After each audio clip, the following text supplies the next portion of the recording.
Hello అందరికీ. సంక్రాంతి వచ్చేసింది.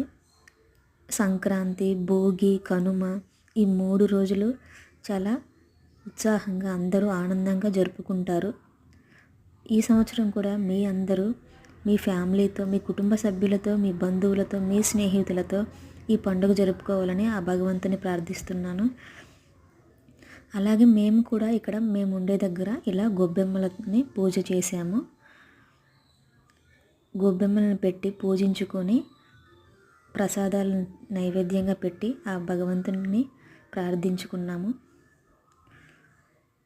చక్కగా గొబ్బెమ్మల పాటలు పాడుకొని ఇలా అందరం కూర్చొని ప్రసాదం అయితే తీసుకున్నాము. అందరికీ పంచి ఆ తర్వాత ఇంటి ముందు భోగి కదా, మరుసటి రోజు ఇంటి ముందు రంగవల్లి వేసుకొని భోగి అంటే మనం తలస్నానాలు చేస్తారు, అభ్యంగన స్నానాలు ఆచరించి పాలు పొంగళ్ళు చేస్తుంటారు కదా, దానికి సంబంధించిన రంగోలీ అయితే ఇక్కడ వేసాము. చెరుకు గడలతో ఇక్కడ భోగి మంటలు మనం బ్రహ్మ ముహూర్తంలో వేస్తుంటాము, 4 నుంచి 6 వరకు అలా. అయితే ఈ భోగి మంటల్లో ఇంట్లో ఉన్న పాత వస్తువులన్నీ అలా వేస్తూ ఉంటారు.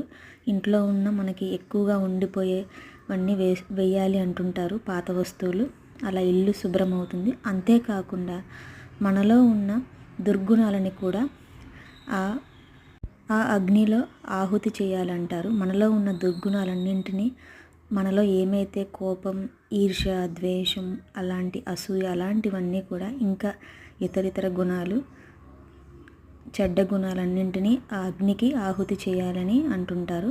ఇక్కడైతే ఆవు పిడికలను కూడా వేశారు. దీని వెనక కూడా చాలా ఆరోగ్యానికి సంబంధించిన కారణం ఉండుంటుంది.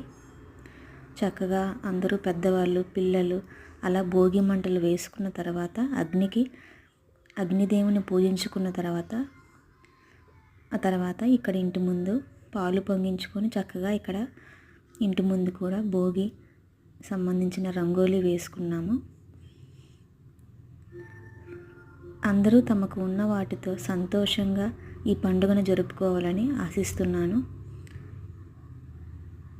హ్యాపీ సంక్రాంతి.